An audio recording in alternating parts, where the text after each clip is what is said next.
안녕하세요. 브레인업TV 천정호입니다. 아이가 집중력이 떨어져서 전에 안 하던 실수를 자꾸 하고 해야 할 일을 자주 놓친다.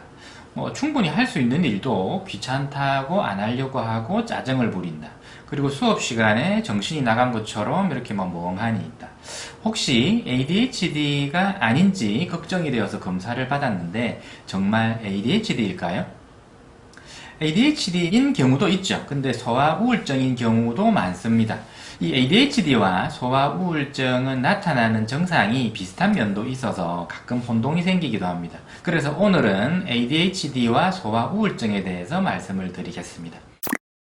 애들한테 무슨 우울증이 있을까 이렇게 생각하기 쉬운데 아닙니다. 이 우울증은 소아, 청소년, 성인, 노인 모든 연령대에 다 나타날 수 있습니다. 다만 이 나이에 따라서 나타나는 형태가 조금씩 다릅니다. 이 우울증이라고 하면 막 이렇게 축 처지고 우울한 감정이 계속 들고 살기 싫고 먹기 싫고 하루 종일 잠만 잔다든지 혹은 불면증이 있어서 잠을 영 못 잔다든지 이런 증상을 생각하기 쉬운데 이것은 주로 성인기 그리고 청소년기의 우울증의 형태고요. 이 소아의 우울증은 조금 다르게 나타납니다. 이 성인들은 우울증에 걸리면 자기가 원래 좋아하던 일에도 좀 심드렁하고 재밌는 게 하나도 없죠. 그래서 어떠한 일에도 즐거움을 느끼지 못합니다. 근데 아이들은 우울증에 걸려도 자기가 재미있어 하는 것은 자꾸 하려고 해요. 특히 게임에 유달리 집착하는 경우가 많죠. 대신 재미있는 일에만 너무 지나치게 그것만 자꾸 하려고 하고 조금이라도 지루하거나 재미가 없으면 못 견뎌요. 그래서 그 힘든 일을 참아내는 능력, 이걸 지연만족 능력이라고 하는데 이게 현저히 떨어져요. 그래서 집중력이 떨어져서 수업 시간에 이렇게 멍하니 있는 경우도 있고 학원에서 애가 전보다 많이 산만해졌다 이런 이야기가 자꾸 들려옵니다.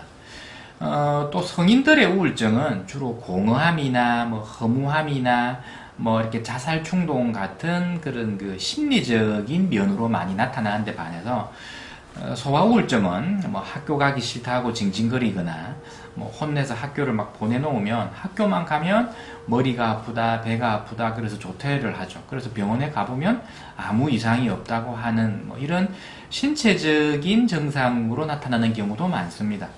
심리적으로도 침울해하거나 불안해하는 경우도 있지만 그것보다는 좀 짜증을 많이 부리거나 혹은 기분이 좋았다가 순식간에 다시 나빠지기도 하는 이런 감정 기복이 심해서 애를 다루기 힘든 경우도 많습니다. 근데 이러한 증상은 ADHD 아이들에게도 거의 똑같이 나타납니다. 제가 지금 방금 말씀드린 증상은 ADHD 증상과 거의 일치합니다. 며칠 전에도 저희 한의원에 이런 친구가 한 명 왔는데요. 주의력 검사를 해보면 주의력 수치도 현저히 떨어져 있어요. 그래서 ADHD인가 라고 생각하기 쉽지만 사실은 그 친구도 소아 우울증이었어요. 이 ADHD하고 소아 우울증의 이제 차이는 뭐냐면 ADHD는 타고난 것이거든요. 원래부터 타고난 거예요. 근데 주로 학령기 시기 학습을 시작하면서부터 주로 문제가 됐거든요. 그래서 우리나라는 7세나 학교에 입학하면서부터 과잉 행동이나 충동성 같은 문제 행동이 나타나게 되고 그것으로 인해서 지적을 받을 수밖에 없잖아요. 그러면 이제 왜 자꾸 나만 그래? 이런 피해의식이 자꾸 생겨서 나중에는 그걸로 인한 감정적인 분노 쪽으로 나타나게 되는 편이라면 소아 우울증은 학교 입학하고 또 특별히 아무 문제가 없어요. 별 문제 없이 잘 지내다가 어떠한 특정한 사건, 예를 들자면 부모의 이혼이라든지 학교 폭력, 학교에서의 왕따 같은 특정한 사건이 생기고 난 그 뒤로부터 어떤 이런 현상이 나타난다는 가장 큰 차이가 있어요. 그래서 이 병력 히스토리를 자세히 청취를 하면 이 구분이 어렵지가 않습니다.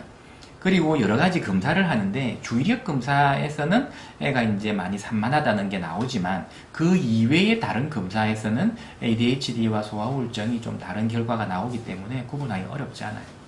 그리고 소아 우울증은 ADHD에 비해서는 치료가 잘 되는 편이에요. 치료도 좀 이렇게 빨리 좋아지는 편이에요.